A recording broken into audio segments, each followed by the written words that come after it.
Ako di ay si Bianito Natagatan, bana ni Edita Alimpos Dagatan, nagpuyo sa Zone Kamungay, Paknaan.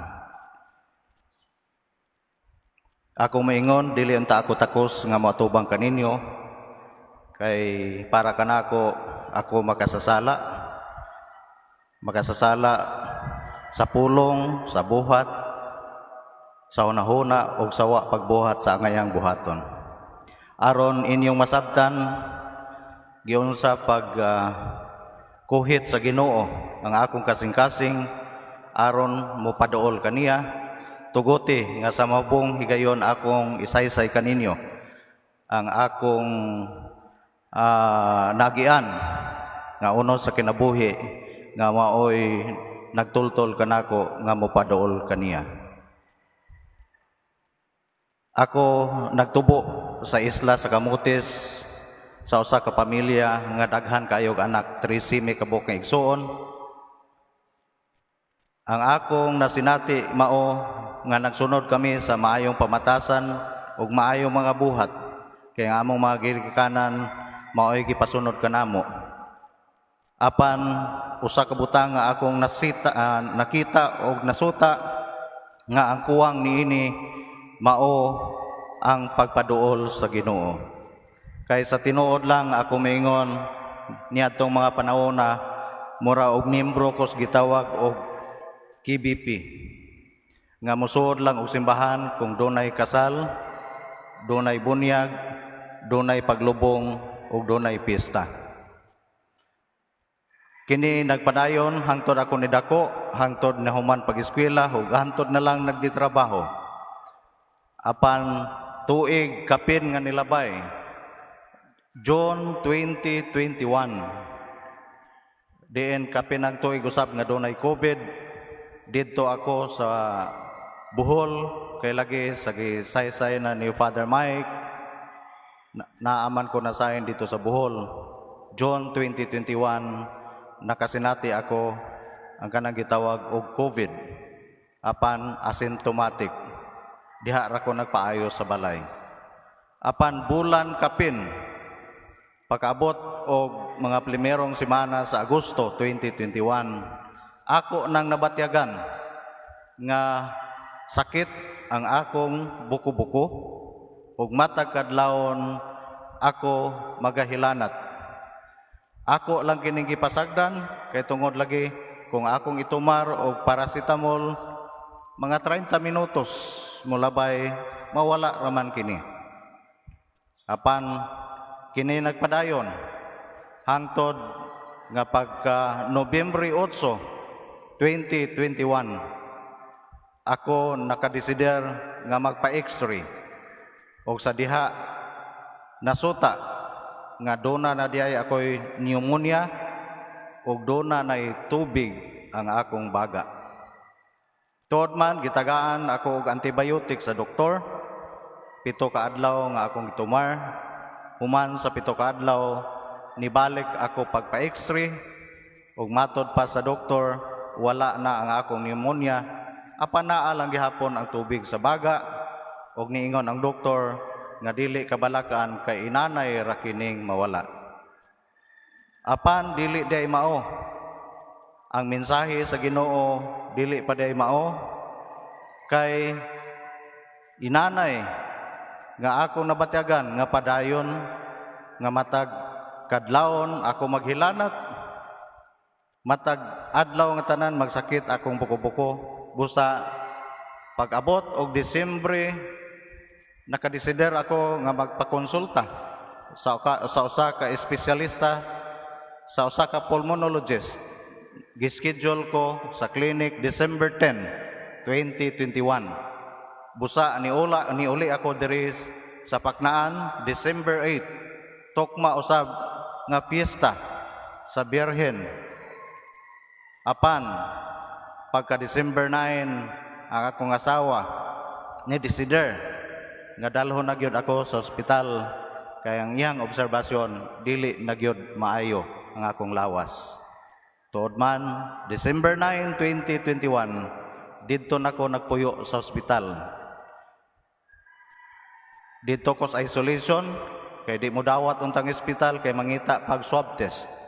Apan gidawat na lang ubos sa kondisyon nga adto una sa isolation o sa ibalhin sa ordinaryo nga ward o room kung masuta nga wala na ako'y COVID.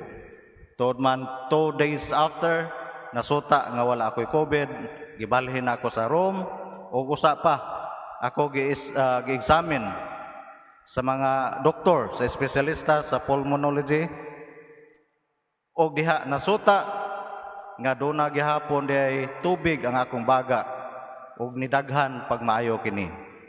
Human sa mga laboratory, ang doktor niingon nga gawas nga doon ay tubig ang akong baga, doon na ako'y tuberculosis. Apan ang Ginoo naghimo nini day aron lagi akong masabtan nga dili enough nga maghimo ta og sakto kun dili kinahanglan day mo padaol kaniya ug pinaagi usab sa mga tao nga maoy iyang gihimo nga gabayan aron makaila kaniya ang pagmangkon sa akong misis nga seminarista si Mikey Gakasan nga anak ni Doris Alimpos. Ni pahibaw day ni Father Mike nga naa ako sa hospital. So sa ikatulo kagabi nahikurat na lang ako sa dihang niring ang cellphone. Pagtubag nako ang nakigistorya si Father Mike. Ni anang higayuna ako sayod. Ako nakiila ni Father Mike kay usahay mo simba ako kuyog sa kong asawa Domingo. Pero sigurado ako aniya anang higayuna si Father Mike wala nakaila kanako. Apan diha anang higayuna online iha akong gihimo og kanang gitambalan espiritual. Naghimo siya og healing kanako. Og mo na yon gipakita sa Ginoo nga naa ang iyang presensya kay bisan pa og ang doktor niingon nga doon ako'y tuberculosis. Nagtumar na kog sugod og tambal para sa tuberculosis apan ang findings labi na sa sputum exam negative. Apan lagi niingon ang doktor nga bisan pa og negative ipadayon gihapon sutuod man siyam ka buwan kung nagtumar gyud og tambal sa tuberculosis. Sawa pa ako mogawas sa ospital, gihabuan akong tubig. Hapit usa ka litro ang tubig nga nahabuwa sa akong baga. Og napulo ako kaadlaw nga nag-star sa ospital. Diin gani panahon sa bagyong Odette didto ako sulod sa ospital uban sa akong asawa. Kay siyarang usa didto ang gitugutan nga mokuyog kanako hantod ako nakagawas. Pila man ang istorya sa dihang nakagawas ako mga duha ka adlaw nakikita ako ug ang akong asawa ni Father Mike diha sa kumbento. Iyaha akong gipakumpisal.